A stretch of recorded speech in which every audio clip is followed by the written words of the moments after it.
وفي العالمين إنك حميد مجيد. قال الله تبارك وتعالى في كلامه المجيد: أعوذ بالله من الشيطان الرجيم. بسم الله الرحمن الرحيم. سأصرف عن آياتي الذين يتكبرون في الأرض بغير الحق وإن يروا كل آية لا يؤمنوا بها وإن يروا سبيل الرشد لا يتخذوه سبيلا وإن يروا سبيل الغي يتخذوه سبيلا ذلك بأنهم كذبوا بآياتنا وكانوا عنها غافلين.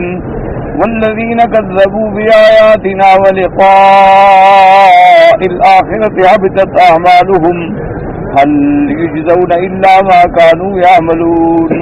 قال المؤلف والمفسر رحمه الله تعالى: أدام النفع بعلومه وعلومكم في الدارين آمين. إلى أن قال: يقول تعالى: سأصرف عن آياتي الذين يتكبرون في الأرض بغير الحق، أي سأمنع فهم الحجج والأدلة الدالة على عظمتي وشريعتي وأحكامي قلوب المتكبرين عن طاعتي ويتكبرون على الناس بغير حق، أي كما استكبروا بغير حق أذلهم الله بالجهل، كما قال تعالى: ونقلب أفئدتهم وأبصارهم كما لم يؤمنوا به أول مرة. وقال تبارك وتعالى: فلما زاغوا أزاغ الله قلوبهم. وقال بعض السلف: لا ينال العلم حي ولا مستكبر. وقال آخر: من لم يصبر على ذل التعلم ساعة بقي في ذل الجهل أبدا. اب مفسر رحمت اللہ علیہ سورۃ الاعراف کی تفسیر ان آیات کی فرماتی ہیں کہ اللہ تبارک و تعالیٰ فرماتی ہیں کہ میں اپنے دلائل سے، اپنی عظمت سے، اپنی شریعت کے سمجھنے سے ان لوگوں کو جو متکبر ہیں منع کر دیتا ہوں، پھر ان کو بات سمجھ نہیں آتی. تو تکبر اتنی بڑی مرض ہے کہ حق سمجھنے سے اللہ روک دیتے ہیں. اللہ تبارک و تعالیٰ پھر عقل پہ اور فہم پہ پردے ڈال دیتے ہیں کہ متکبر آدمی کو بات سمجھ ہی نہیں آتی. اور متکبر کا کیا معنی؟ اللہ نے فرمایا کہ سأصرف عن آیاتی الذین یتکبرون، یعنی قلوب المتکبرین عن طاعتی، جو اللہ کی طاعت اور فرمانبرداری سے تکبر کرتے ہیں. وَيَتَكَبَّرُونَ عَلَى النَّاسِ، اور لوگوں پر بھی اپنی بڑائی. تو اس لیے سمجھ لیں کہ تکبر اتنی بڑی بری بیماری ہے کہ اللہ تبارک و تعالیٰ معاف کرے کہ جب آدمی میں تکبر آ جاتا ہے. اب تکبر یعنی یا تو اللہ کی فرما برداری سے تکبر ہے، جی میں کیوں جھکوں، نعوذ باللہ انا ربکم الاعلی. اور لوگوں پہ تکبر آ جاتا ہے کہ سب لوگ یہ رعایا ہیں، ذلیل ہیں، حقیر ہیں، اصل تو میں ہوں، میرا حکم چلتا ہے.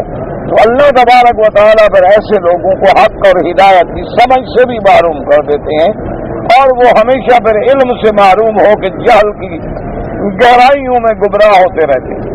جیسے اللہ نے فرمایا: وَنُقَلِّبُ أَفْئِدَتَهُمْ وَأَبْصَارُهُمْ كَمَا لَمْ يُؤْمِنُوا بِهِ أَوَّلَ مَرَّةٍ. جو لوگ ایمان نہیں لے آئے ہم ان کے دلوں کو بھی الٹ دیتے ہیں، ان کی آنکھوں کو بھی پھیر دیتے ہیں، پھر حق ان کو نظر ہی نہیں آتا، حق کی بات ان کو سمجھ ہی نہیں آتی. جیسے اللہ نے فرمایا: فَلَمَّا زَاغُوا أَزَاغَ اللَّهُ قُلُوبَهُمْ. جب وہ لوگ گمراہ ہو گئے تو اللہ نے ان کے دلوں کو بھی پھیر دیا. جب انہوں نے زاغو یعنی زاغ کا معنی ہوتا ہے ٹیڑھا پن، کجی. جب انہوں نے کجی اختیار کی اللہ نے ان کے دلوں کو بھی ٹیڑھا کر دیا. اللہ کو کیا ضرورت ہے؟ جو آدمی ہدایت تلاش کرنا چاہتا ہے اللہ راستے کھول دیتے ہیں، اور جو آدمی تکبر اور استکبار کرتا ہے اللہ ہمیشہ کے لیے محروم کر دیتے ہیں. اسی لیے بعض علماء فرماتی ہیں کہ دو آدمیوں کو علم حاصل نہیں ہو سکتا، ایک حیی اور ایک مستکبر. ایک بہت شرمیلا ہو کہ جی کیسے پوچھوں اور کیسے پوچھوں اور کیسے پوچھوں، تو وہ بھی علم سے محروم ہو جاتا ہے. اور ایک وہ جو تکبر میں ہے، اکڑ میں ہے کہ جی میں جا کے پوچھوں، لوگ کیا سمجھیں گے کہ اس کو مسئلہ نہیں آتا، لوگ سمجھیں گے دیکھو یار اتنا بڑا مولوی ہے اس کو مسئلہ نہیں آتا. حالانکہ انسان ہے، کوئی ضروری تو نہیں ہوتا کہ ہر آدمی کو سارے مسائل آتے ہوں. لاکھوں مسائل ہیں جن کا پتہ بھی نہیں ہوتا آدمی.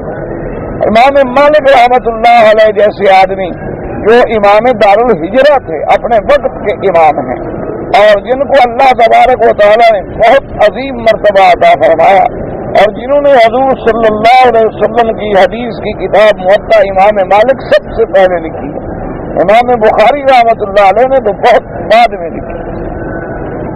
اتنے بڑے آدمی سے مسائل پوچھے جاتے، فرماتے لا ادری، میں نہیں جانتا۔ مسئلہ پوچھا جاتا، فرماتے لا ادری، میں نہیں جانتا۔ تو اس لیے علماء فرماتے ہیں کہ کسی عالم کا یہ کہنا لا ادری، یہ بھی اس کے علم کی دلیل ہے کہ اس کو مسئلہ نہیں آتا، کہہ دیا کہ بھی مجھے مسئلہ نہیں آتا، کسی اور عالم سے جا کے پوچھ لو۔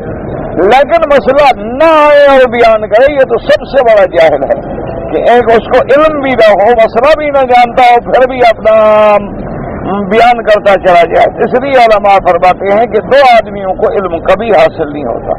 ایک تو وہ آدمی کہ جو شرمندگی اختیار کرے، شرمیلا ہو بہت زیادہ، کہ جی میں ہر وقت جا کے پوچھوں اور بار بار پوچھوں، اچھی بات نہیں، وہ بھی معروم رہتا ہے۔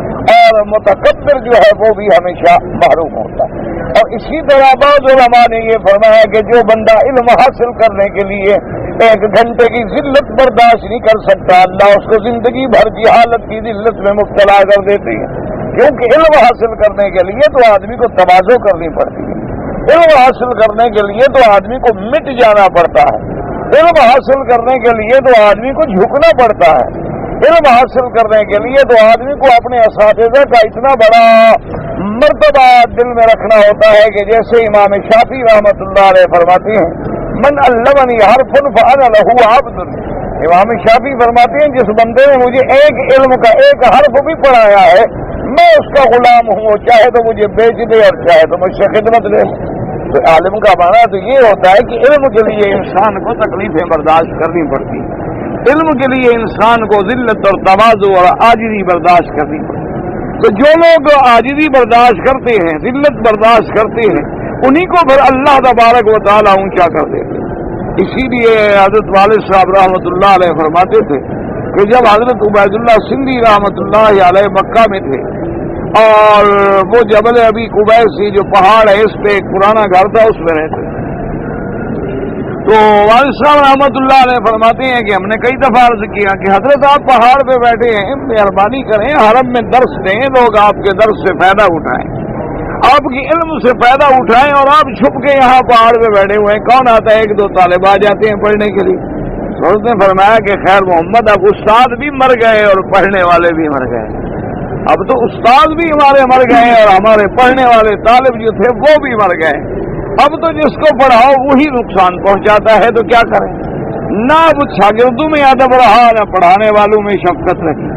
اس لیے ہمیشہ یاد رکھیں کہ اللہ کے علم سے جو تکبر کرے پھر اللہ محروم کر دیتے۔ علم کا تو معنی یہ ہے کہ حاصل کرو اور حاصل کرو، العلم من المہد الی اللحد، محاورہ ہے عربوں کا کہ علم جو ہے ماں کی گود سے، جھولے سے لے کر موت تک آدمی ہر وقت حاصل کرتا رہتا ہے، ہر وقت پڑھتا رہتا ہے۔ فوق کل ذی علم علیم، اللہ نے ہر علم والے پر اور ایک بڑا عالم رکھا ہے، اگر ایسا نہ ہو تو پھر یہ سلسلہ کیسے چل سکتا ہے؟ اس لیے اللہ نے فرمایا کہ جن نے تکبر کیا ہم نے بھی ان کے دلوں کو پھیر دیا۔ اب فرماتی ہیں وقال سفیان بن عیینہ فی قولہ تبارک و تعالی سأصرف عن آیاتی الذین یتکبرون فی الارض بغیر الحق قال انزل فاضل القرآن وسمن آیاتی۔ حضرت سفیان ابن عیینہ فرماتی ہیں کہ پھیر دینے کا کیا مطلب؟ حضرت سفیان ابن عیینہ فرماتی ہیں کہ جو لوگ متکبر ہیں، جنہوں نے اللہ کی فرما برداری سے تکبر کیا یا لوگوں سے تکبر کیا، مانا یہ ہے کہ انزع عنہم فہم القرآن، اللہ فرماتے ہیں پھر ان سے میں قرآن کی فہم جو ہے وہ چھین لیتا ہوں، وَأَصْرِفُهُمْ عَنْ آیَاتِي، اور اپنی آیات سے بھی ان کو پھیر دیتا ہوں، پھر ان کو بات سمجھ نہیں آتی۔ اس لیے قرآن فرماتے ہیں فَمَن يُرِدِ اللَّهُ أَن يَهْدِيَهُ يَشْرَحْ صَدْرَهُ لِلْإِسْلَامِ فَهُوَ عَلَى نُورٍ مِّن رَّبِّهِ۔ اللہ فرماتی ہیں جب ہم ارادہ کرتے ہیں کسی کو ہدایت دینے کا تو اس کے سینے کو کھول دیتے ہیں اسلام کے لیے، فَهُوَ عَلَى نُورٍ مِّن رَّبِّهِ، وہ اللہ کی طرف سے ایک روشنی میں آ جاتا ہے، جیسے بندہ روشنی میں ٹھوکر نہیں کھاتا اس کو بھی پھر عقیدے میں ٹھوکر نہیں لگتی، عمل میں ٹھوکر نہیں لگتی، اللہ اس کے لیے ہدایت کی روشنی فرما دیتی ہے۔ وَمَن يُرِدْ أَن يُضِلَّهُ يَجْعَلْهُ صَدْرَهُ حرجا ضيقا كأنما يصعد في السماء. اللہ فرماتی ہے جس کو ہم گمراہ کرتے ہیں اس کے دل کو تنگ کر دیتی ہیں، اس کے لیے دل تنگ ہو جاتا ہے، پھر اس کو حق بات جو ہے سمجھ نہیں آتی. اسی لیے آپ دیکھیں کہ اللہ تبارک و تعالی نے جب ہدایت کا فیصلہ کرنا چاہا تو حضرت اکرمہ کے دل کو کھول دیا، لیکن ابھی جہل کو محروم کر دیا. اللہ تبارک و تعالی نے دیکھیں کہ عبداللہ ابن ابی رئیس المنافقین کے دل کو تنگ کر دیا، حالانکہ بہت بڑا پڑھا لکھا آدمی، لیکن اس کے بیٹے کے لیے ہدایت کا رستہ کھول دیا. اللہ نے ولید ابن المغیرہ کو محروم کر دیا، لیکن حضرت خالد کے لیے ہدایت کا رستہ کھول دیا. تو جب اللہ راضی ہوتا ہے تو پھر چھوٹی سی بات بھی سمجھ آ جاتی ہے، اور جب اللہ ناراض ہو جاتا ہے آپ سارا قرآن کا ترجمہ پڑھائیں، تمام حدیثیں ان کو سنائیں، رات دن ان کو تقریریں کریں، ان کو ہدایت ملتی نہیں. وجہ ہے کہ اللہ نے قرآن کی سمجھ ہی چھین لی. جب اللہ قرآن کی فہم ہی چھین لے تو سمجھ کیسے آئے؟ اور پھر اس کے بعد ایک آخری حد ہوتی ہے جو اللہ نے قرآن میں بیان فرمائی، ختم اللہ علی قلوبہم، اور کہیں فرمایا بل طبع اللہ علی قلوبہم، اور کہیں فرماتی ہیں وجعلنا علی قلوبہم اکنۃ ان یفقہوہ. اللہ فرماتی ہیں پھر ہم ان کے دلوں پہ مہر لگا دیتے ہیں، حق بات داخلی نہیں ہوتی. آپ جتنی سمجھاتے رہیں پھر حق سمجھ نہیں آتا، آپ جتنی سمجھاتے رہیں پھر ہدایت جو ہے نصیب ہی نہیں. آپ لاکھ قرآن و حدیث کے دلائل نہیں، وہ کہتے ہیں نہیں جی بس ہمارے باپ دادا اسی طریقے پہ تھے، بس یہی طریقہ ٹھیک ہے، اور دیکھو جی کروڑوں لوگ ابھی تک اسی طریقے پہ ہیں، وہ کیا سارے کو جہنم میں جائیں گے؟ اصل وجہ کیا ہے کہ اللہ قرآن سے پھیر دیتے ہیں، قرآن سمجھ نہیں آتا. اسی پہ میں نے کہا ابن جریر وهذا يدل على أن هذا خطاب لهذه الأمة. قلت ليس هذا بلاد لأن ابن عيينة إنما أراد أن هذا مضطرد في يك كل أمة ولا فرق بين أحد وأحد في هذا والله أعلم. اب مفسر ابن جریر رحمۃ اللہ علیہ فرماتی ہیں کہ یہ بات دلالت کرتی ہے کہ اس سے مراد یہ امت محمد مصطفیٰ صلی اللہ علیہ وسلم ہے. اب مفسر رحمۃ اللہ علیہ فرماتی ہیں کہ سفیان ابن عیینہ رحمۃ اللہ علیہ کے قول کا یہ مطلب نہیں، بلکہ ہر امت میں جو بھی متکبر ہوگا، جو بھی امت ہو، چاہے پہلی امتیں ہوں یا امت محمد مصطفیٰ صلی اللہ علیہ وسلم، جو حق سے منہ پھیرے گا اللہ اس کے دلوں کو پھیر دیتے ہیں. اللہ تبارک و تعالیٰ قرآن کی فہم سے محروم کر دیتی ہیں. وَقَوْلُهُ تَبَارَكَ وَتَعَالَى وَإِنْ يَرَوْا كُلَّ آيَةٍ لَا يُؤْمِنُوا بِهَا كَمَا قَالَ تَبَارَكَ وَتَعَالَى إِنَّ الَّذِينَ حَقَّتْ عَلَيْهِمْ كَلِمَةُ رَبِّكَ لَا يُؤْمِنُونَ وَلَوْ جَاءَتْهُمْ كُلُّ آيَةٍ حَتَّى يَرَوْا الْعَذَابَ الْأَلِيمَ. اللہ تبارک و تعالیٰ فرماتی ہیں اس آیت مبارک میں وَإِنْ يَرَوْا كُلَّ آيَةٍ، یہ چاہے ہر نشانی بھی دیکھ لیں، لَا يُؤْمِنُوا بِهَا، یہ ایمان نہیں لے آئیں گے. اس لیے ایک روایت مبارک میں آتا ہے کہ ایک دن ابی جہل لعنت اللہ علیہ سرکار دو عالم صلی اللہ علیہ وسلم کے سامنے آ گیا اور کہنے لگا کہ یا محمد صلی اللہ علیہ وسلم، کہنے لگا کہ اگر آپ آج مہربانی کر کے یہ بتلا دیں کہ میرے ہاتھ میں کیا ہے نا تو میں مسلمان ہو جاؤں گا. حضور صلی اللہ علیہ وسلم نے فرمایا ابو جہل یہ تو معمولی بات ہے، مسئلہ ہی کوئی نہیں ہے. اگر تیرے ہاتھ میں جو کنکریاں ہیں وہ گواہی دے دیں کہ میں محمد الرسول اللہ ہوں تو پھر مسلمان ہو جاؤں.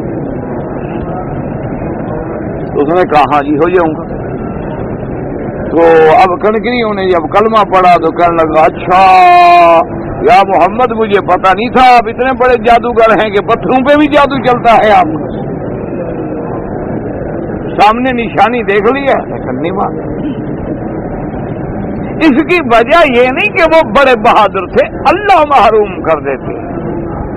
اسی لیے علماء نے لکھا ہے کہ اگر اللہ عمرہ نصیب کر دے یا مکے مدینے کی حاضری نصیب کر دے یا 5 وقت کی نماز نصیب کر دے تو اللہ کا شکر کرو کہ اللہ راضی ہے کہ گھر میں آنے دیا. دیکھو نا، اگر آپ کسی دوست سے، بیٹے سے، بھائی سے رشتے دار سے، حتیٰ کہ خامند بیوی سے بھی ناراض ہو جائے تو اپنے کمرے میں نہیں آنے دیتا کہ جی بس آپ کی میری برادری ختم، میرے گھر میں آپ نہیں آ سکتے. تو اللہ کے گھر میں جب تک اللہ راضی نہ ہو کوئی آ سکتا ہے؟ اور جو نماز نہیں پڑھتے وہ یہ نہ سمجھیں گے جی ہم نہیں پڑھتے، نہ وہ یہ سوچیں کہ اللہ ہم بدبختوں کو اپنے گھر میں آنے ہی نہیں دیتا.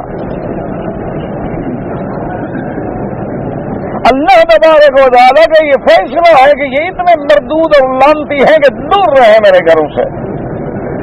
یہ اس قابل بھی نہیں کہ میرے گھر میں آئیں، مسجد میں آئیں، نماز پڑھے، میرے سامنے جھکے آ کے بات کریں.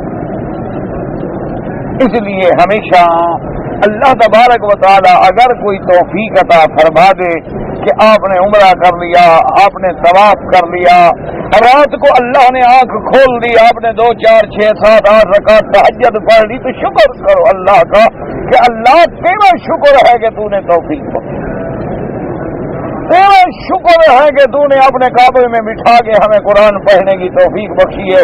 ورنہ ہم جیسے تو کئی مولویوں کے بیٹے جو ہیں جوئے کھیل رہے ہیں اور کبوتر اڑا رہے ہیں اور گلیوں میں عشق بازی میں مصروف ہیں اور خاندانوں کے خاندان مٹ گئے، پتہ ہی کوئی.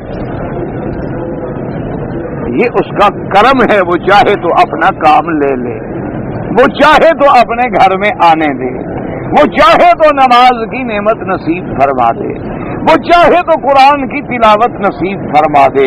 اگر اللہ تبارک و تعالی نہ چاہے تو کس کی طاقت ہے؟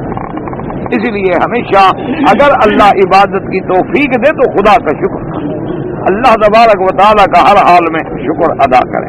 اس لیے اللہ فرماتے ہیں کہ میرے محبوب آپ غم نہ کریں. ان الذین حقت علیہم کلمۃ ربک لا یؤمنون، جن کے بارے میں ہم نے فیصلہ کر دیا ہے، ہمارا فیصلہ پکا ہے، وہ ہرگز ایمان نہیں لے آئیں گے. آپ چاہے جتنی بھی نشانیاں لے کے آئیں، آپ چاہے جتنے ان کو معجزے دکھلائیں، یہ ہرگز ایمان نہیں لے آئیں گے. حتی یروا العذاب العلیم، یہ اس دن ایمان لائیں گے جب جہنم دیکھیں گے، جب عذاب علیم دیکھیں گے اس دن کہیں گے او ہم ایمان لے. فاعترفوا بذنبہم فسحقا لأصحاب السعیر.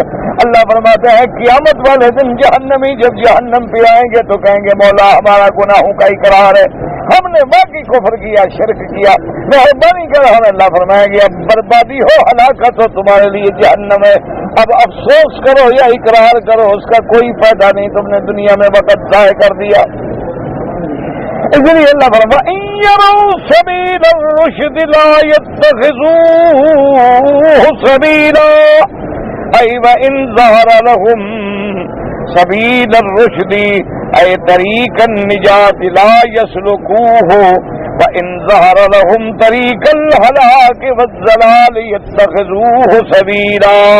اللہ نے فرمایا ایسے گمراہ لوگوں کو جب آپ سیدھا راستہ دکھائیں یہ کبھی نہیں قبول کریں گے، لیکن آپ ان کو غلط راستہ دکھائیں تو فوراً تیار ہو جائیں گے. اس لیے آپ دیکھ لیں کہ اگر آپ آج بھی اہل بدعت کو توحید کی طرف بلائیں کبھی نہیں آئیں گے، سنت محمد بدری کی طرف بلائیں تو کبھی نہیں آئیں گے، لیکن روز نئی بدعتیں نکالیں تو سب سے آگے ہوں گے، سب سے آگے بھاگیں گے. آپ جتنی ہدایت کریں، آپ جتنی قرآن کی آیتیں پڑھتے چلے جائیں، بالکل ان کے دماغ میں بات بیٹھتی، ان کو آپ لاکھ دلائل دیں کہ بھائی یہ مسئلہ قرآن میں نہیں ہے، حدیث میں نہیں ہے، اور صحابہ نے نہیں کیا ہے، اور اہل بیت رسول نے نہیں کیا، خیر القرون نے نہیں کیا، اللہ کے بندے تم کیوں کرتے ہو؟ کہے گا ٹھیک ہے جی اگر ہم کرتے ہیں تو پھر مگر کیا ہوتا؟ یہ جواب یعنی جتنا ان کو دلائل دیں آپ سمجھائیں. اس کی وجہ کیا ہے کہ اللہ نے دلوں کو پھیر دیا ہے. اللہ تبارک و تعالیٰ اس وقت سے بچائے. اب جناب مفسر رحمۃ اللہ علیہ فرماتے ہیں کہ اس کے بعد ثم علل مصیرہم الی ہذہ الحال، کہ ایسا حال کیوں ہوتا ہے، ایسے ان کے دلوں پہ مہریں کیوں لگ جاتی ہیں. ذالک بانہم کذبوا بآیاتنا، اللہ کسی کو عذاب نہیں دیتے اللہ کسی کو ہدایت سے محروم نہیں فرماتے، اللہ کسی کو جہنم میں نہیں ڈالتے جب تک کہ اس کے لیے سارے رستے نہ کھول دیں۔ اللہ فرماتے ہیں جب انہوں نے ہماری آیات کی تکذیب کی تو پھر اس حال کو پہنچے، وَكَانُوا عَنْهَا غَافِلِينَ، اور ہماری آیات سے بالکل ایسے غافل تھے کہ کبھی ان پہ عمل بھی نہیں کیا، کبھی توجہ بھی نہیں کی۔ جب انہوں نے ہماری آیات کی تکذیب کی تو پھر یہ حال ہو۔ وَالَّذِينَ كَذَّبُوا بِآيَاتِنَا وَلِقَاءِ الْآخِرَةِ حَبِطَتْ أَعْمَالُهُمْ، اللہ نے فرمایا جن لوگوں نے ہماری آیات کی تکذیب کی اور آخرت کا انکار کیا، ان کے عمل غارت گئے، برباد ہو گئے۔ أي من فعل منهم ذلك واستمر عليه إلى الموت حبط عمله، جو آدمی تکذیب آیات پہ اور انکار قیامت پہ مرنے تک قائم رہ گیا اس کے عمل برباد ہو گئے، چونکہ کافر کے عمل کا قیامت میں کوئی بدلہ نہیں ہوگا۔ هل يجزون إلا ما كانوا يعملون انما نجازيهم بحسب اعمالهم التي يصفون خيرا فخير وشرا فشر وكما تدين تدان۔ اللہ فرماتے ہیں کہ قیامت والے دن جو ہم ان کو جہنم میں ڈالیں گے، کیوں ڈالیں گے؟ اس لیے کہ انہوں نے خود یہ کیا، تو جیسا انہوں نے عمل کیا اسی طرح کی جزا ملی۔ اگر یہ عمل اچھے کرتے تو بدلہ بھی اچھا ملتا، اگر عمل انہوں نے برے کیے تو بدلہ بھی جہنم ملی۔ ویسے وجہ کیا ہے؟ کما تدین تدانو، جیسے کرو گے ویسے بھرو گے۔ اللہ تبارک و تعالیٰ نے بدلہ تمہارے اعمال کی وجہ سے دیا۔ اتخذ قوم موسى من بعده من حليهم عجلا جسدا له خوار ألم يروا أنه لا يكلمهم ولا يهديهم سبيلا اتخذوه وكانوا ظالمين ولما سقط في أيديهم ورأوا أنهم قد ضلوا قالوا لئن لم يرحمنا ربنا ويغفر لنا لنكونن من الخاسرين۔ يقول تعالى أنزل لمن ظل من بني إسرائيل في عبادة العجل الذي اتخذه لهم السامري من هلي القبط الذي كانوا يساروه منهم فشكل لهم منه عجلا۔ اللہ تبارک و تعالیٰ اب اس آیات میں خبر دیتے ہیں بنو اسرائیل میں سے جو گمراہ ہو گئے، جن کو بچڑے کی عبادت میں گمراہی ہوئی اور وہ بچڑا بنایا تھا سامری نے، من حلی القبط، قبط کے زیور جو لیے تھے انہوں نے استعارے کے طور پہ، کانو استعاروہ منہم فشکل لہم منہ اجلا، تو اس نے ان زیورات کو پگھلا کے ان کے لیے ایک بچڑا بنا دیا اور بچڑے میں آواز آئی، ثم القى فيه القبضة من التراب التي أخذها من أثر فرد جبريل عليه السلام فصار عجلا جسدا له خوار۔ اس کے بعد اس نے وہ مٹی جو جبریل علیہ السلام کے گھوڑے کے سمو سے لی تھی، وہ مٹی جب اس میں ڈالی، اس مٹی کا اثر یہ تھا کہ وہ لوہے کا پتلا جو تھا جان پڑی، آواز دینے لگا۔ اس لیے قرآن کہتے ہیں فصار عجلا، اللہ فرماتے ہیں کہ عجلا جسد له خوار، والخوار صوت البقر، خوار کہتے ہیں گائے کی آواز، اس سے آواز ایسی آتی تھی جیسے گائے آواز دیتی ہے۔ بعد ذهاب موسى عليه السلام لميقات ربه تعالى وعلمه الله تعالى بذلك وهو الطور، ایسے يقول تعالى اخبار النفس الكريمة قال فإنا قد فتنا قومكم من بعدك وضلهم السامري۔ اب مفسر رحمۃ اللہ علیہ فرماتے ہیں کہ یہ قصہ کب پیش آیا؟ جب موسیٰ علیہ السلام کوہ طور پہ چلے گئے اور اپنے بھائی ہارون علیہ السلام کو قوم میں خلیفہ بنا گئے، اور آپ ابھی کوہ طور پہ ہی بیٹھے ہوئے تھے اور قوم جو تھی بچڑے کی عبادت میں لگ گئی۔ اللہ پاک نے موسیٰ علیہ السلام کو وہی خبر دے دی تھی طور پہ، انا قد فتنا قومک، موسیٰ علیہ السلام ہم نے تیری قوم کو ایک اور امتحان میں ڈال دیا ہے، فَأَضَلَّهُمُ السَّامِرِي، ان کو سامری نے گمراہ کر دیا ہے، اب وہ خدا کو چھوڑ کے گائے کی پوجا کر رہے ہیں۔ حضرت موسیٰ علیہ السلام کو خبر اللہ نے کوہ طور پر بھی عطا فرما دی تھی۔ اب مفسر بھی یاد رہی اللہ من ودمن له خوار او استمر على كون من ذهب الا انه يدخل فيه الهواء فيثبت قلبك على كونين والله تعالى اعلم۔ اب مفسر رحمۃ اللہ علیہ فرماتے ہیں کہ اس کے اندر دو قول ہیں کہ اجلن جسد لہو خوار، کہ اس نے جو بنائے تھے نا سونے سے، تو کیا وہ بچڑا حقیقت بچڑا بن گیا، یعنی گوشت تھا اور جانور بن گیا جیسے بچڑا گائے کا ہوتا ہے، یا یہ ہے کہ تو رہا تو وہی سونے کا، لیکن جب اس سے ہوا گزرتی تو وہ آواز دیتا جیسے گائے کی آواز آتی ہے۔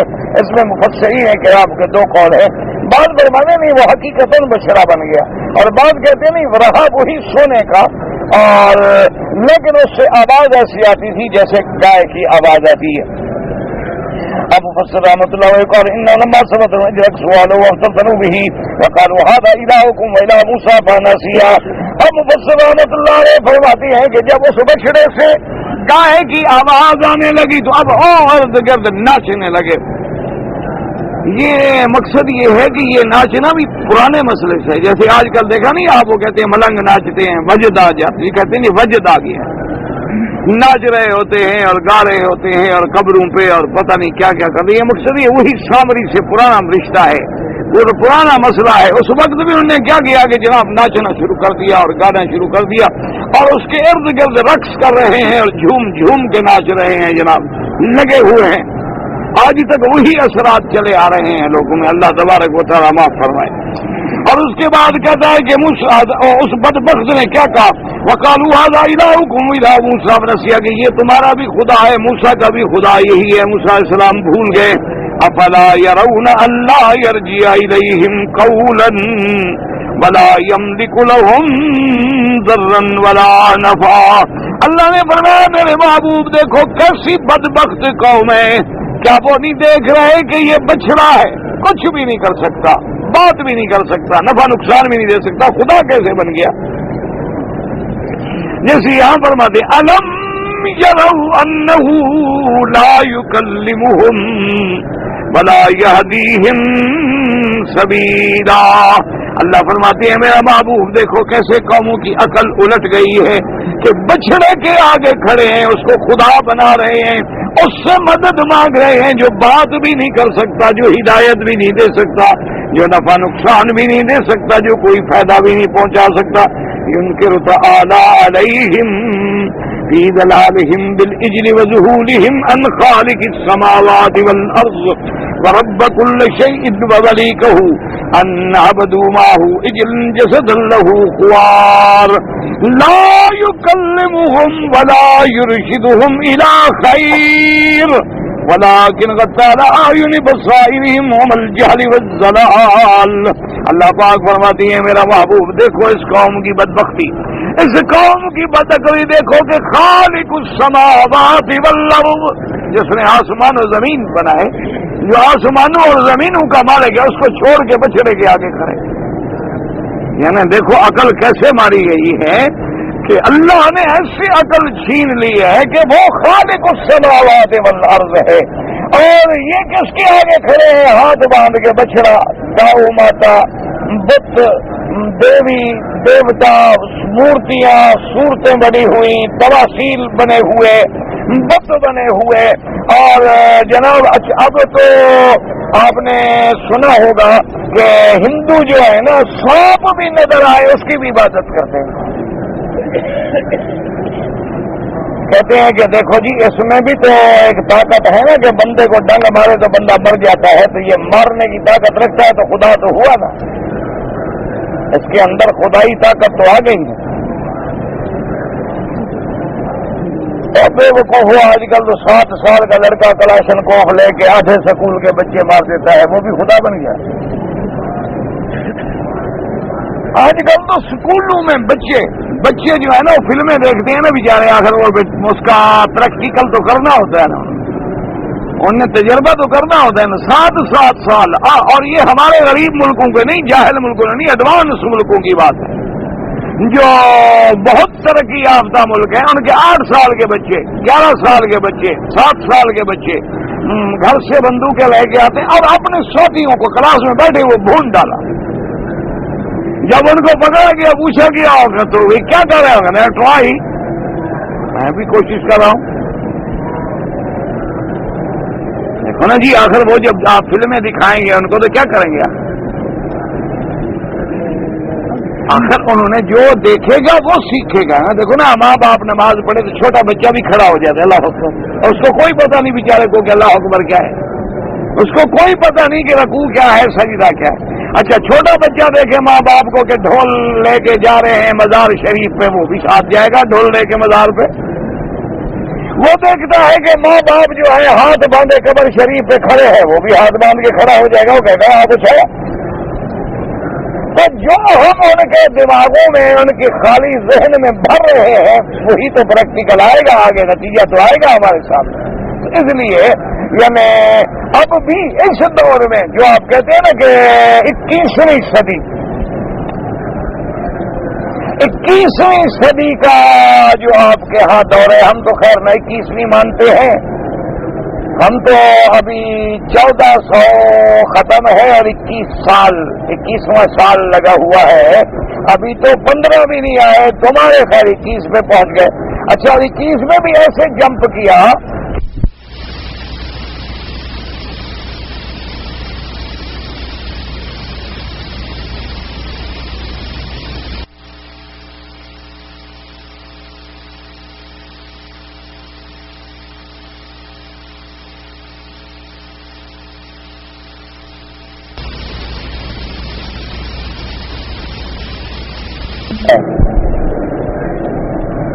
دیکھو نا, پڑھی لکھی قوم ہے بھائی, جو مرضی آئے کریں بھائی. 1992 کے بعد 2000 ہوگا یا 2100 ہوگا نا. اب سن کیا لکھتے ہیں آپ, 2000 لکھتے ہو یا 2100 لکھتے ہو؟ تو پھر 21ویں صدی کیسے آ گئی؟ اتنی بڑی احمق قوم کو تم راہبر سمجھتے ہو. اچھا, وہ کوئی یہ نہیں کہ بھول گئے ہیں, وہ مسلمانوں کو دیکھ رہے ہیں کہ کیسے پاگل ہیں. ہم نے کہہ دیا 2021 یہ بھی خوش ہے 21, یہ بھی تو یعنی ایسے فرما بردار ہیں ہمارے کہ ہم ان سے جو غلطی کروائیں یہ تیار ہیں. یہ ہماری بالکل روحانی اولاد ہے.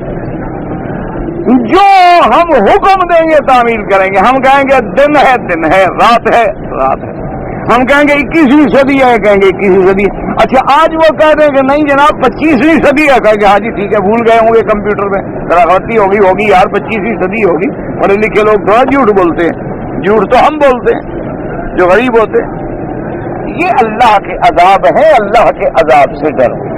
اچھا, اب بھی آپ جائیں, بعض ملکوں میں ابھی بھی ایسے علاقے موجود ہیں کہ آپ حیران ہوں گے, مرد اور عورت کے اللہ نے جو خاص اعضاء بنائے ہیں ان کی بھی پوجا کرتے ہیں.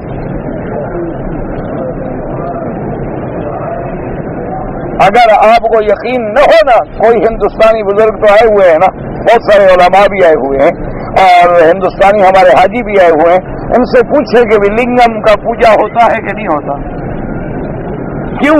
وہ کہتے ہیں کہ بندہ اسی سے پیدا ہوتا ہے,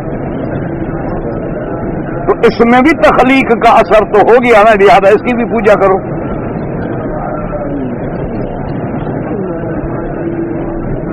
باقاعدہ مندروں پہ فوٹو بنے ہوئے ہیں, یہ نہیں ہے کہ ایسے کوئی چھپی چھپائی بات ہے, یہ نہیں کہ کوئی چھپی چھپائی بات ہے کہ چوری کرتے ہیں, چھپ کے کرتے ہیں. نہیں, مندر ہیں باقاعدہ, ان میں بڑے بڑے فوٹو بنے ہوئے ہیں, تصویریں بنی ہوئی ہیں, اور باقاعدہ وہ کہتے ہیں کہ چونکہ تخلیق آدم کا سبب ہے یہ. سمجھ آ گئی یہ بات؟ اچھا, مسلمان تو ایسا نہیں کرتے. ہاں جی, ہاں, مسلمان کیا خیال ہے, مسلمان تو نہیں کرتے ایسا. آپ کے پنجاب میں بھی ایک پیر ہے, وہاں لکڑی کے اعضائے تناسل بکتے ہیں, جس عورت کو حمل نہ ہوتا ہو خرید کر کے لے آتی ہے.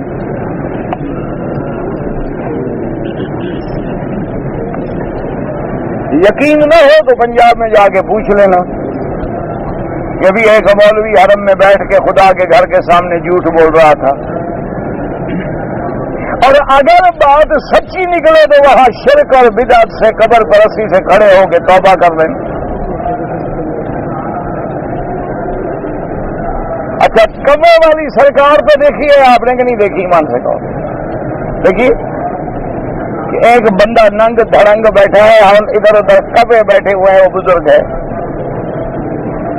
اللہ نے نبی بندوں کی ہدایت کے لیے بھیجے, کبوں کے لیے بھیجے. ہاں جی, نہ اللہ کے نبی جب بھیجے گئے انسانوں کو ہدایت دینے کے لیے، کبوں کو، کبے والی سرکار، کرما والی سرکار، پتہ نہیں کہاں کتنی سرکاریں ہیں، خدا تو چھٹی پہ ہے نا۔ اللہ میاں نے تو سب کچھ بنا کے ان پیروں کو دے دیا ہے کہ جی پاور آف اٹارنی اب تمہارے پاس ہے، ہم آرام کر رہے ہیں۔ اور یہی عقیدہ تھا یہود کا، یاد رکھو، یہی عقیدہ ہے یہود کا۔ یہود جو ہیں، یہودی کب چھٹی کرتے ہیں؟ ہاں جی بھئی، یہودیوں کی چھٹی کب ہوتی ہے؟ کہ ڈرتے کیا ہو کوئی پھانسی تو نہیں لگ جائے گی؟ کب چھٹی ہو یہودیوں کی؟ اچھا ماشاءاللہ، ابھی مسلمانوں کو یہ بھی پتہ نہیں، ہفتے کو۔ اور نصرانیوں کی، مسلمانوں کی، تمہارے یہاں جمعہ کو تھی؟ اچھا پہلے ہاں۔ اور جب کہو جی کہ جمعہ کی چھٹی کرو، کہتے ہیں جی اسلام میں چھٹی کا کوئی تصور نہیں ہے، تو نہ کرو، پھر اتوار کی بھی نہ کرو۔ اور اگر کرنی ہے تو پھر کیوں کفر کے ساتھ اپنے آپ کو ملاتے ہو اور قوم کو دھوکہ دیتے ہیں کہ جی اتوار اگر ہم چھٹی نہ کریں، ہم جمعہ چھٹی کریں، پھر جناب اتوار کو ادھر چھٹی ہوتی ہے، بینک بند ہوتی ہے، ہمارا بزنس نہیں چلتا۔ کتنا بڑا جھوٹ ہے۔ اور تمہارے ہاں جب دن ہوتا ہے وہاں رات ہوتی ہے، کس سے بزنس کرتے ہو؟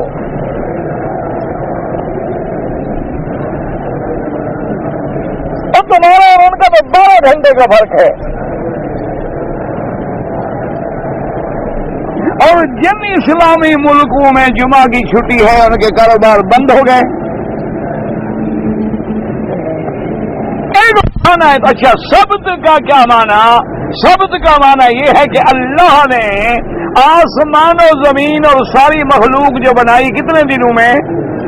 خلق السماوات والارض وما بینہما فی 6 ایام ثم استوى علی العرش۔ اللہ نے فرمایا ہم نے سب کچھ پیدا کیا 6 دنوں میں، اور وہ 6 دن کون سے تھے؟ پہلا دن کون سا تھا؟ الاحد، پھر دوسرا کون سا تھا؟ اثنین، پھر تیسرا ثلاثا، اربعہ، یوم الخمیس اور جمعہ۔ تو جمعہ پہ 6 دن ہو گئے، جمعہ کی شام کو ساری تخلیق ختم ہو گئی، اور سب سے آخر میں اللہ نے پیدا کیا حضرت آدم علیہ السلام کو۔ وہ جمعہ کا دن ہے، عصر کے بعد مغرب تک، اس وقت میں اللہ نے پیدا فرمایا، کیونکہ ساری کائنات پیدا پہلے کر دیں تاکہ آدم آئے تو پہلے میز لگی ہوئی ہو، اور اس کے بعد عرش پہ اللہ نے قرار پکڑا جیسے اس کی شان کو زیبا ہے۔ تو یہودی کہتے ہیں کہ 6 دن کام کر کے اللہ میاں جب تھک گئے تو آرام کیا، اس لیے ہم بھی ہفتے کو آرام کرتے ہیں۔ نعوذ باللہ، اللہ تبارک و تعالیٰ ایسے عقیدے سے بچائے۔ ان کا عقیدہ یہی ہے کہ جی 6 دن اللہ بناتے رہے، نعوذ باللہ تھک گئے تو پھر ہفتہ آ گیا تو آرام کیا۔ ہم بھی 5-6 دن کام کرتے ہیں، ہفتے کو آرام کرتے ہیں۔ اور ہمارا جاہل بھی یہ کہتا ہے کہ سارے پاور اختیار اولاد کے نفع کے نقصان کے اللہ نے پیروں بزرگوں کو دے دی، اللہ آرام کر رہے ہیں۔ انا للہ و انا الیہ راجعون۔ اور زیادہ سے زیادہ کہہ دو، کہتے ہیں مولوی صاحب خدا کو ہم مانتے ہیں لیکن ہم ان کو کہتے ہیں، یہ خدا کو کہتے ہیں۔ جب تک سیڑھی نہ ہو مولوی صاحب چھت پہ کیسے چڑھیں؟ جب تک وزیر سے تعلق نہ ہو تو بادشاہ کو کیسے ملے؟ اللہ فرماتا ہے بدبخت ہو، جب مثال دے رہے ہو مثال دینے سے کافر ہو گئے۔ لیسا کمثلہ شیء، میری تو مثال ہی کوئی نہیں۔ میرے بھی یہ کیسے مثالیں دے رہے ہو؟ سیڑھیاں بنا رہے ہو، کہیں وزیر بنا رہے ہو، کہیں مشیر بنا رہے ہو۔ میری تو صفت یہ ہے کہ لیسا کمثلہ شیء، اور تیرے اندھے عقل کے مطابق سفارش کی ضرورت وہاں ہوتی ہے جہاں حاکم تیری فریاد نہ سنے۔ اور میں تو روز کہتا ہوں کہ پکارو، مانگو، مجھ سے کیا مانگتے ہو؟ پھر میرے لیے وسیلے ڈھونڈنے کی کیا ضرورت ہے؟ اذا سالك عبادی انی فانی قریب اجیب دعوت الداعی اذا دعان. میں سنتا ہوں پکار والوں کے پکار، جب پکاریں جب چاہے پکاریں. تو پھر اللہ فرماتا ہے میرے لیے وجہ کیا ہے؟ وجہ یہ ہے کہ عقلوں پہ پردے پڑ جاتے ہیں، کبھی سانپوں کو سجدہ، کبھی اعضائے تناسل کو سجدہ، کبھی درختوں کو سجدہ، کبھی مردوں کو سجدہ، کبھی زندوں کو سجدہ، کبھی قبروں کو سجدہ، کبھی روزے پہ سجدہ، کبھی سورج کو سجدہ، کبھی چاند کو سجدہ. اور جن کو اللہ ایمان نصیب کر کے عقیدہ نصیب کر دیتی ہیں وہ خدا کے سوا کسی کے آگے نہیں جھکتے. اس لیے اللہ فرماتے ہیں کہ دیکھو ان کا حال کیا ہو گیا ہے کہ جب ان کو بلاؤ اندھے ہو گئے ہیں. کما تقدم من روایت الامام احمد ابی داؤد عن ابی الدرداء رضی اللہ تعالی عنہ قال قال رسول اللہ صلی اللہ علیہ وسلم حبک الشیء یؤمی ویسم. حضرت ابی الدرداء سے روایت ہے کہ میرے آقا رحمت دو جہاں سیدنا محمد رسول اللہ صلی اللہ علیہ وسلم نے فرمایا کہ ہر بندے کو محبت جو ہے وہ اندھا بھی کر دیتی ہے اور بہرا بھی کر دیتی ہے. جب کسی سے محبت ہو گئی پھر بندہ نہ دیکھتا ہے نہ سنتا ہے، پھر اس کو کچھ بھی نظر نہیں آتا. جن کو بتوں سے محبت ہو گئی خدا کو چھوڑ بیٹھے، جن کو مردوں سے محبت ہو گئی اپنے زندہ خالق کو چھوڑ بیٹھے، حی و قیوم کے دروازے چھوڑ بیٹھے. وجہ کیا ہے کہ محبت آدمی کو اندھا کر دیتی ہے. اور اس کے بعد فرماتے ہیں ولما سکت فی ایدیہم ورأوا انہم قد ضلوا قالوا لئن لم یرحمنا ربنا ویغفر لنا لنکونن من الخاسرین. ولما سکت فی ایدیہم کیا معنی یہ ہوتا ہے کہ جو اپنا سر جھکاتا ہے جب ناکام ہو کے شرمندہ ہو گئے، بات سمجھ آ گئی یار یہ ہم نے کیا کیا، یہ کیسے خدا ہے بچڑا. اچھا خدا ہے جس کو سامری بنا لیتا ہے تو بنانے والا بڑا ہوا خدا بڑا ہوا. اب سمجھ آئی، اب جناب دیکھا کہ ہم تو گمراہ ہو گئے. قالوا لئن لم يرحمنا ربنا ويغفر لنا لنكونن من الخاسرین. اب پکارنے لگے کہ مولا اگر تو نے بخشش نہ کی تو ہم ہلاک ہونے والوں میں ہو جائیں گے. ہم مفسر فرماتے ہیں قال بعد میں لم ترحمنا بالطائر سننا ربنا منادى تغفر لنا. بعض علماء نے فرمایا یرحمنا ربنا ویغفر لنا یا کے ساتھ، بعد میں پڑھا ترحمنا وتغفر لنا، دونوں کی راتے ہیں. لنکونن من الخاسرین اے من الحالکین. وهذا اعتراف منهم بذنبهم والتجاء الله عز وجل. یا اللہ اگر تو نے رحم نہ کیا، اگر تو نے مغفرت نہ فرمائی تو ہم ہلاک ہونے والوں میں ہو جائیں گے. یہ ان کا اعتراف ہے گناہوں کا، اپنے گناہوں کا اعتراف کر لیا، اللہ سے معافی مانگی، توبہ کی اور اللہ تبارک و تعالی نے توبہ قبول فرما لی. دعا کریں اللہ ہم سب کی بھی توبہ قبول فرما لے. اللہ تبارک و تعالی پوری امت محمد مصطفیٰ صلی اللہ علیہ وسلم پہ رحم فرما دے. اللہ تبارک و تعالی حضور کی محبت غلامی اتباع نصیب فرما دے. اور جب موت کی گھڑی آئے تو زبان پہ کلمہ طیبہ لا الہ الا اللہ محمد الرسول اللہ جاری فرما دے. یہ اللہ کی شان ہوتی ہے. میں کل اخبار میں پڑھ رہا تھا اسی طائف کا واقعہ ہے کہ ایک عورت ہے جس کی عمر تقریباً 45 یا 50 سال ہے اور وہ گنگی پیدا ہوئی. 45 سال تک اس بیچاری نے کوئی بات نہیں کی، گنگی ہے بول نہیں سکتی اور اشاروں سے بات کرتی رہی. اللہ کی شان دیکھو کہ بیمار ہوئی، جب مرنے کا وقت آیا تو زور زور سے کلمہ پڑھا اور سارے گھر والوں نے سنا اور مر گئی. اللہ نے کلمے پہ زبان کھول دی، یعنی ساری زندگی بولنا نصیب نہیں ہوا، ساری زندگی زبان سے حرف نہیں نکلا، لیکن میرا مولا جب راضی ہوا تو موت کے وقت اتنا زور سے کلمہ پڑھا کہ سارے گھر والے سنتے رہے لا الہ الا اللہ محمد الرسول اللہ. اسی لیے دعا کیا کریں کہ اللہ پاک موت کی جب گھڑی آئے تو ہماری زبانوں پہ بھی یہ کلمہ شہادت جاری کر دے، کیونکہ میرے آقا کا فرمان ہے کہ مرنے کے وقت جس کی زبان پہ یہ کلمہ آ گیا سمجھو کہ منزل آسان ہو گئی، جنت میں چلا گیا. سب سے بڑی بات ہے خاتمہ ایمان پہ ہو جائے، خاتمہ خیر پہ ہو جائے، اور دنیا امیروں کی بھی گزر جاتی ہے، غریبوں کی بھی گزر جاتی ہے، محلوں میں سونے والوں کی بھی گزر جاتی ہے، فٹ پاتھ پہ سونے والوں کی بھی گزر جاتی ہے، جو بڑے بڑے ہوٹلوں میں بیٹھ کے ڈنر لیتے ہیں ان کی بھی گزر جاتی ہے، جو سوکھی روٹی پانی کے ساتھ کھاتے ہیں ان کی بھی گزر جاتی ہے۔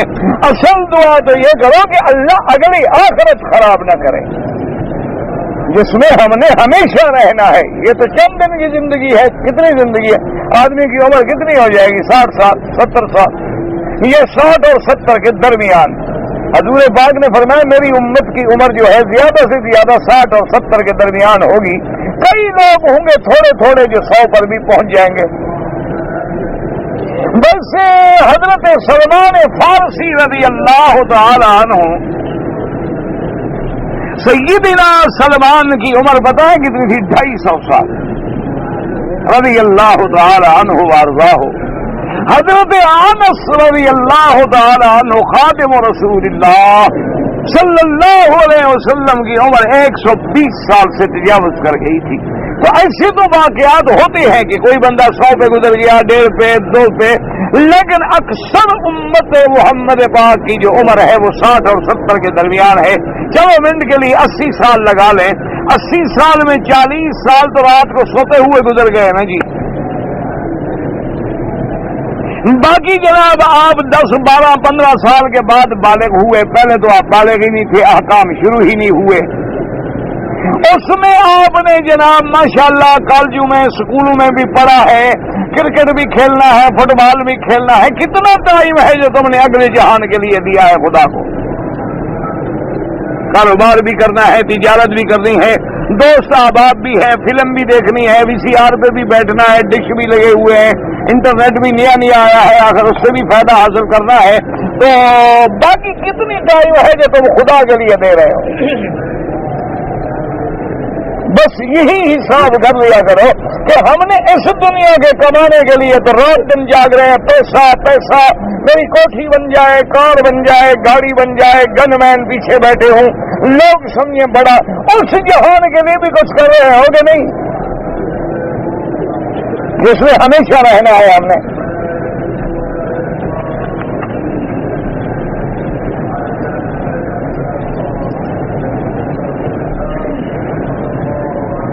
کہتے جی میں نے عمرے کا احرام باندھا ہوا تھا لیکن بنیان نیچے پہنی ہوئی میں بھول گیا، جب میں جہاز میں آیا تو یاد آیا میں نے اتار دی، کوئی جرمانہ نہیں ہے اب۔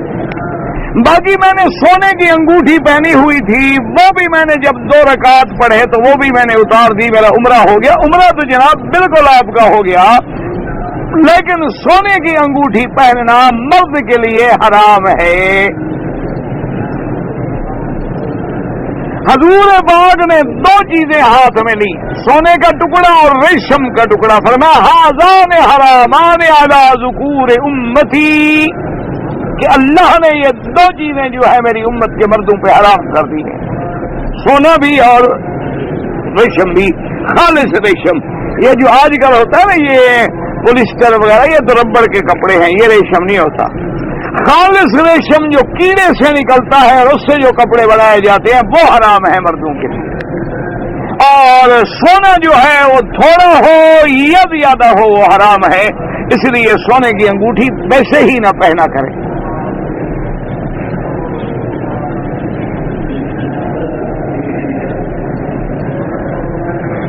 میں اپنے بچوں سے باتیں کر رہا تھا، میں نے باتوں میں کہا کہ تمہاری امی کی عادتیں تمہاری دادی سے ملتی ہیں، کیا ہو گیا؟ کچھ نہیں ہوتا، خیر ہے دادی نہیں بنتی۔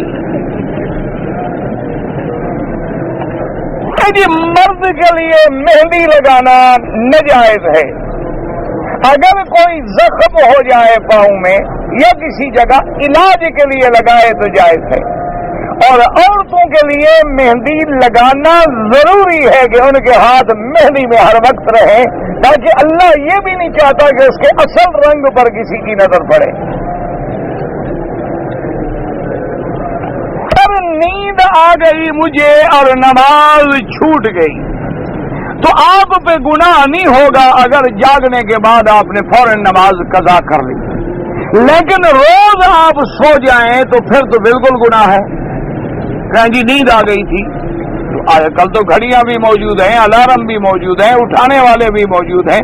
یہ ہوتا ہے اتفاق کہ کبھی اتفاق ہو گیا کہ آدمی غافل ہے, سو گیا, نیند آ گئی, نماز کا وقت نکل گیا, اٹھ کے فوراً قضا کر لے تو اللہ پاک نہیں پکڑیں گے. میرے دل میں بڑے گندے گندے وسوسے آتے ہیں, کبھی اللہ اور رسول کے بارے میں بھی گندے گندے خیال آتے ہیں. ایسے خیال کہ اگر میں زبان پہ لے آؤں تو بندہ کافر بن جائے گا. تو پہلی بات تو یہ ہے کہ ان وسوسوں سے بالکل نہ ڈرو. جب اللہ نے معاف کر دیا تو ڈرنے کا کیا مانا؟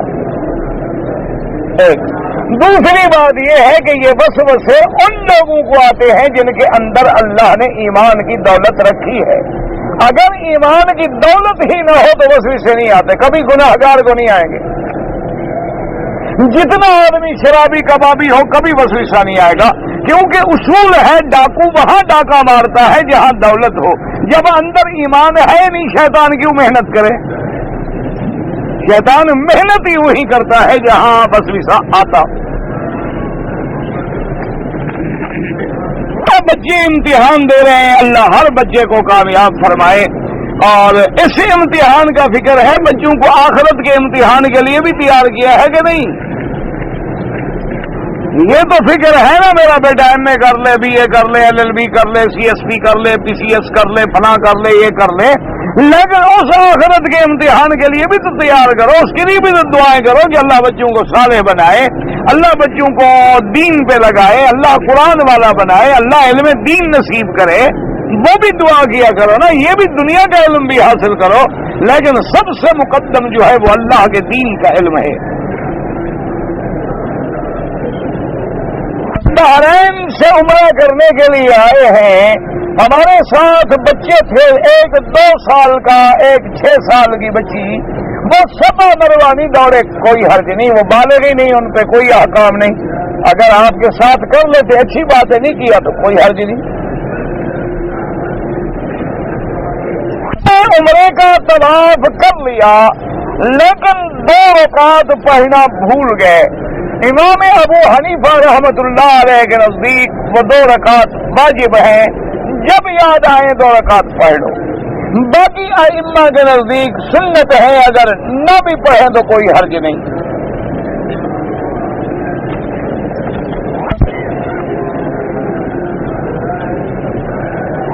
یہ جو آدمی بیوی کے بارے میں آپ نے پوچھا ہے, کل مجھے آپ ملے تھے, انشاءاللہ پھر بھی مل کے بات پوچھ لیں.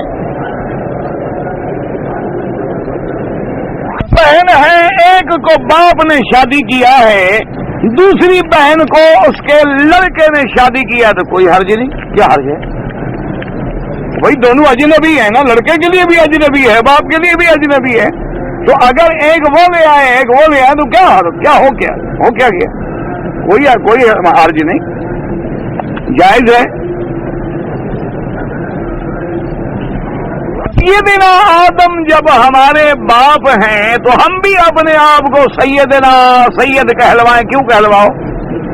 آدم نے کہا ہے مجھے سید کہو, یا قرآن میں کہیں اللہ نے آدم کو سید کہا ہے؟ علم آدم الاسماء قلنا یا آدم اسکن. یہ تو ہم ادب سے ان کو کہتے ہیں, تم کیوں بلا وجہ سید بننے کے چکر میں پڑ گئے ہو؟ اور سید کوئی قوم نہیں ہوتی, سید قوم ہے ہی نہیں, تو تم کیسے سید بن جاؤ؟ یہ تو لقب ہے. اچھے کام کرو گے تو خود بخود سید ہو, برے کام کرو گے تو شیطان بنو گے. ایک لقب ہے. قوم تو قریش ہے, حضور پاک جو ہیں قرشی ہیں اور ہاشمی ہیں. سید مانا سردار. کو چھوڑنا وہی ٹھیک ہے, بلا وجہ برادری نہ بدلو. یہ بھی حدیث ہے حضور پاک کی کہ من نسب الی غیر ابیہ, جو آدمی اپنی قوم چھوڑ کے دوسری نسبت کرے اس پہ اللہ کی لعنت ہوتی. جو قوم ہے, قوم کیا ہے؟ شعوبا وقبائل لتعارفوا ان اقربکم عند اللہ اتقاکم. سوکی جو ہے بالکل خالص حرام ہے, قوالی شریف بھی خالص حرام ہے, جو ڈھول باجے پہ بجائی جائے وہ خالص حرام ہے. ویسے حضور کی نعت پڑھی جائے بغیر ڈھول باجے کے تو کوئی حرج نہیں، جائز ہے. تو جاہل سلام مجھے تو پتہ نہیں. فَإِذَا خَاطَبَهُمُ الْجَاهِلُونَ قَالُوا سَلَامًا، کہ اگر جاہل پلے پڑ جائے تو جان چھڑاؤ، یہ معنی سمجھو.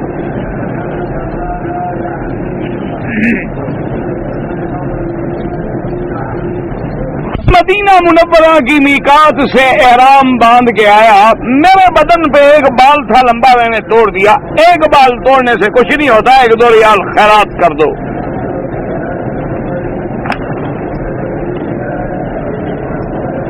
اگر آدمی سوتے ہوئے کعبے کی طرف پاؤں کر لے، بات یہ ہے کہ جن ملکوں میں پاؤں کرنا بے ادبی سمجھا جاتا ہے وہ لوگ نہ کریں. اصل مقصد ہے کعبے کا ادب، اور ہر ملک کا رواج الگ ہوتا ہے. بعض ملکوں میں یہ چیزیں بے ادبی میں شمار ہوتی ہے اور بعض میں یہ بے ادبی میں شمار نہیں ہوتی. جن کے ہاں بے ادبی میں شمار نہیں ہوتی تو وہ تو بے ادبی کر ہی نہیں رہا، اور جن کے ہاں بے ادبی میں شمار ہوتی ہے وہ نہ کرے. لوگ سمجھیں گے کہ بے ادبی کر رہا ہے تو بلا وجہ فتنے کا ذریعہ نہ بنے، اپنے آپ کو بچائے. ویسے ایک لطیفہ ہے، کہتی ہے کہ ایک آدمی کسی کے گھر جا کے مہمان ہوا. اب جناب وہ جب سونے لگا تو اس نے کہا مہمان سے کہ تم بڑے بے وقوف ہو، ادھر تو کعبہ شریف ہے، ادھر پاؤں نہ کرو. ٹھیک. اس بیچارے نے تھوڑا ادھر پھیر دیا، کہنے لگا عجیب آدمی یار، ادھر مدینہ شریف ہے.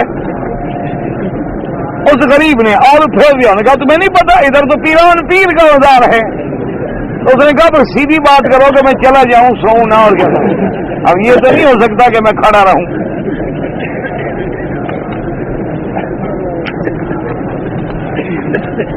ہمارے ملک میں یہ بڑا خیال ہے کہ کعبہ شریف کی طرف پاؤں نہ ہو جائے، قرآن شریف کی طرف پاؤں نہ ہو جائے، مسجد شریف کی طرف پاؤں نہ ہو جائے، لیکن صبح اٹھ کے شیو کرانا ضروری ہے. یہ پتہ نہیں کون سا ادب ہے، یہ کون سا دین ہے، یہ کس کو دھوکہ دے رہے ہیں آپ. بھئی اگر آپ کو مدینے کا اتنا ادب ہے کہ ادھر پاؤں کرنا بھی گناہ سمجھتے ہیں تو حضور کی سنت میں اس طرح پھرواتے ہوئے حیا نہیں آتی. اس وقت تو کوئی شرم نہیں آتا ہے جب اس طرح چل رہا ہوتا ہے کہ میرے مدنی کے چہرے پہ تو داڑھی تھی، اور اگر قیامت میں حضور نے کہہ دیا یہ کون لوگ ہیں، یہ تو میری شکل کے خلاف ہیں، دور کرو ان کو، تو کیا کروں گے. بھی راضی ہو، فیشن ہے، میں جوان لگتا، کوئی جوان نہیں لگتا داڑھی مڈا کے. بڑھاپا بڑھاپا ہے، جوانی جوانی ہے، جمال جمال ہے، بدصورتی بدصورتی ہے. جن کو اللہ نے جمال دیا ہوتا ہے وہ داڑھیوں میں بھی خوبصورت لگتے ہیں، اور جن کے منہ پہ لعنت برستی ہے وہ روز شیو کرائیں ویسے لگتے ہیں کہ ابھی 12 بجے ہوئے ہیں. کچھ نہیں ہوتا. جمال اسی میں ہے جو شکل ہے محمد رسول اللہ. ہمارا ایمان ہے کہ اسی میں جمال ہے، اسی میں کمال ہے. وہی لباس خوبصورت ہے، وہی شکل خوبصورت ہے، وہی ادا خوبصورت ہے، وہی قول خوبصورت ہے، وہی عمل خوبصورت ہے جو سکھلایا محمد رسول اللہ. ہمارا یہ ایمان ہے. اب آگے تیری مرضی، تم انگریزوں کی شکل پسند کرو یا محمد مدنی کی شکل پسند، یہ تمہاری مرضی ہے. قیامت میں تم نے جواب دینا ہے، ہم نے تو بات پہنچانی ہے. مانے نہ مانے یہ ہمارے ذمے نہیں ہے. بالکل ہم نے تو صرف یہی کہنا ہے کہ مولا ہم نے تیرے دین کو پہنچا دیا تھا، لیکن جن لوگوں کو کعبے کا حیا نہیں آیا، محمد کے روضے کا حیا نہیں آیا، تو مولوی مکی کو اوپر سے گرا ہے. نہیں کعبہ شریف میں روز ملتزم پہ منہ لگا رہے ہو یا نہیں؟ حجر اسود پہ بھی بوسے دے رہے ہو لڑ لڑ کے، تاکہ گواہی دے کے تازہ شیو کرا کے بوسا دینے آیا تھا. بہتر ہے دور رہو، ورنہ کچھ دن تو شرم کر لیا کرو جب اللہ مکے مدینے میں رکھے، اور ڈرامہ ہی کر لیا کرو. ڈرامے نہیں لوگ داڑھی لگا کے آ جاتے، کیوں ڈرامہ ہی کرو خدا رسول کے ساتھ، لیکن کچھ تو شرم ہو. کہ آج میں آپ سے انتہا خوش ہوں اور آج میرا دل آپ پہ آ رہا ہے، لہذا براہ مہربانی بطور ہدیہ تحفہ طلاق قبول فرما لیں. کبھی کہا ہے کسی؟ اور جب طلاق دیتا ہے آدمی غصے میں دیتا ہے، خوشی سے کر دیتا ہے. ہو گئی پکی ہو گئی، فکر نہ کرو.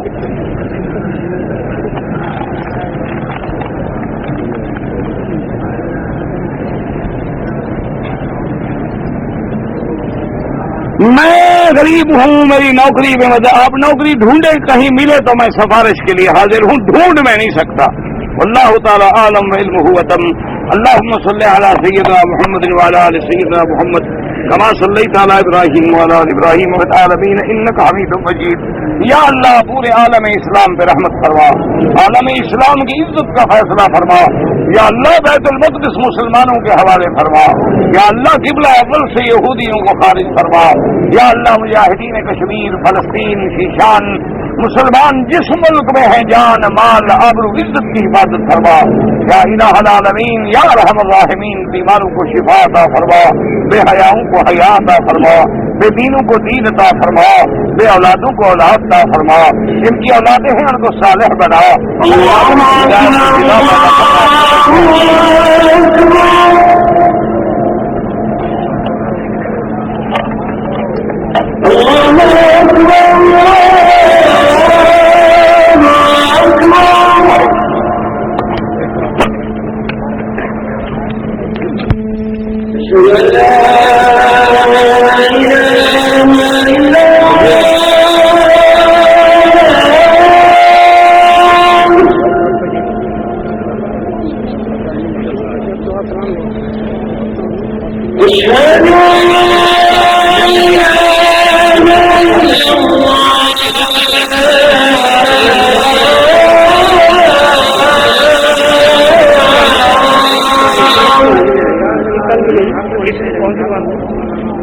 باہر دکان ہے وہاں جانا پڑے گا، نام بتانے